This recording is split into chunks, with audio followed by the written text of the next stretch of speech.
वालेकुम। आज की इस वीडियो में हम बात करेंगे अनीमिया के बारे में। अनीमिया का मतलब है कि आपकी बॉडी के अंदर आरबीसी काउंट का अपनी नॉर्मल रेंज से डिक्रीज़ हो जाना, या फिर जो हीमोग्लोबिन कंटेंट है वो अपनी नॉर्मल रेंज से डिक्रीज़ हो जाए, या फिर जो पैक्सल वॉल्यूम है जिसको हम हेमाटोक्रिट भी कहते हैं वो अपनी नॉर्मल रेंज से बहुत ज़्यादा डिक्रीज़ हो जाए। इन सबकी नॉर्मल रेंजेस यहाँ पर लिखी हुई हैं। याद रखिएगा, इन नॉर्मल रेंजेस वेरीज करती हैं। मेल्स के अंदर आरबीसी काउंट की नॉर्मल रेंज है 4.3 to 5.9 million cells per microliter, and in females it is 3.5 to 5.0 million cells per microliter. Hemoglobin content की नॉर्मल वैल्यू है मेल्स में 13.6 to 17.2 gram per decilitre. Females के अंदर नॉर्मल रेंज है 12 to 15 gram per deciliter. Packed cell volume की normal range है 39 to 49% in males, and in females it is 33 to 43%। Normally हमारी body में मौजूद हीमोग्लोबिन का काम होता है ऑक्सीजन को अपने साथ बाइंड करके टिश्यू तक पहुंचाना। लेकिन अगर किसी में हीमोग्लोबिन की कमी हो जाए तो साथ में इस ऑक्सीजन कैरिंग कैपेसिटी भी डिक्रीज हो जाती है, जिसकी वजह से टिश्यू हाइपोक्सिया होता है, and we can say that the patient is anaemic. हम बात करते हैं मॉर्फोलॉजिकल क्लासिफिकेशन ऑफ अनीमिया के बारे में। मॉर्फोलॉजिकल क्लासिफिकेशन दो चीज़ों पर डिपेंड करती है, एक आरबीसी का साइज़ कैसा है और दूसरा आरबीसी का कलर कैसा है। आरबीसी का साइज़ हम MCV which stands for mean corporal volume, इसके ज़रिए डिटर्मिन कर सकते हैं। ये मीन कॉर्पोरल वॉल्यूम मेजर करता है कि average red blood cell volume कितना है। इसकी नॉर्मल रेंज है 82 टू 96 फेम्टोलीटर।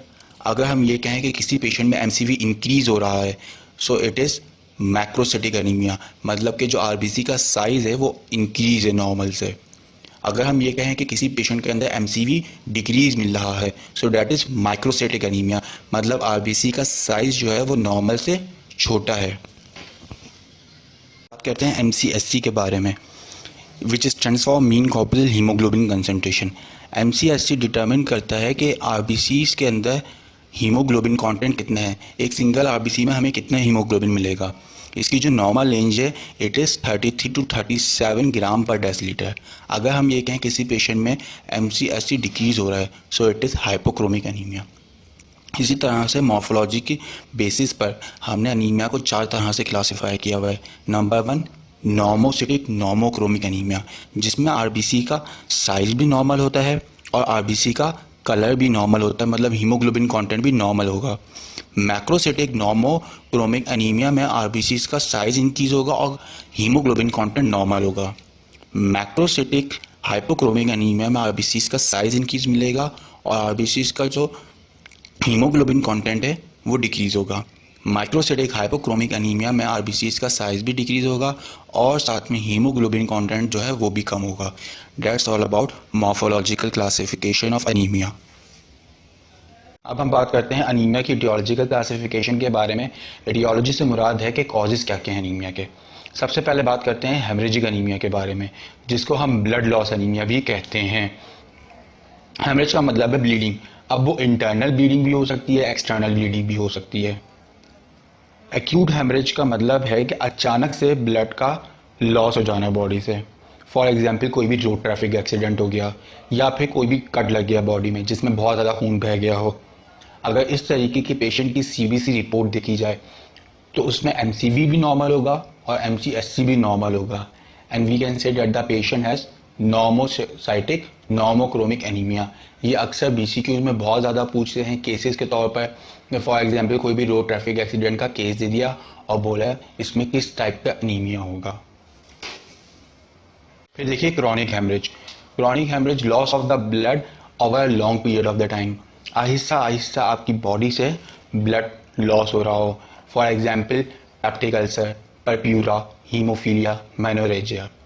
इस तरीके के एनीमिया में हमें एमसीवी भी डिक्रीज़ मिलेगा और एमसीएचसी भी डिक्रीज़ मिलेगा, और उस टाइप के एनीमिया को फिर हम बोलेंगे microcytic hypochromic anaemia. Chronic bleeding के अंदर होता क्या है कि आपका आयरन बॉडी से कंटिन्यूस लॉस हो रहा होता है, जिसकी वजह से हीमोग्लोबिन की सिंथेसिस भी प्रॉपर नहीं हो पाती और आरबीसी का साइज भी रिड्यूस हो जाता है, और यही रीज़न है आपके माइक्रोसिटिक हाइपोक्रोमिक एनीमिया की। सेकंड कॉज है अनीमिया की आरबीसीज की प्रोडक्शन का डिक्रीज हो जाना। एक रीज़न है इसकी nutritional deficiency anaemia.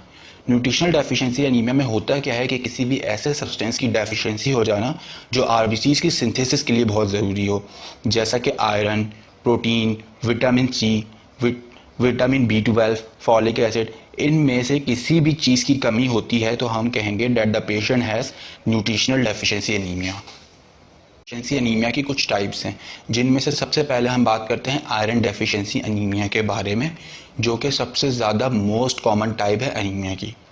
Iron deficiency anaemia की 4 कॉजेज़ हैं। नंबर 1, ब्लड लॉस होना, जैसा कि पेप्टिक अल्सर इसकी एग्जांपल है। Second, decrease intake of iron, ये सबसे ज़्यादा मोस्ट कॉमन कॉज है आयरन डेफिशिएंसी एनीमिया की। इसके अलावा poor absorption of iron from the intestine में आयरन की एब्जॉर्प्शन प्रॉपर नहीं हो पा रही है। Last cause is increase demand of iron, for example in pregnancy and in growth. Pregnancy और ग्रोथ दो ऐसी कंडीशंस हैं जिनके अंदर आपको सबसे ज़्यादा ज़रूरत होती है आयरन की। कुछ फीचर्स हैं आयरन डेफिशिएंसी एनीमिया के, जिसमें स्पून शेप नेल्स, उसको हम काइलोशिया भी बोलते हैं, ब्रिटल नेल्स और hairs, atrophy of the papilla of tongue, tongue में जो पेपिलाज हैं उनकी एट्रोफी हो जाना, डिस्फेगिया, डिफिकल्टी इन ब्रीदिंग। तो ये सारी बातें थी आयरन डेफिशिएंसी एनीमियाज के बारे में।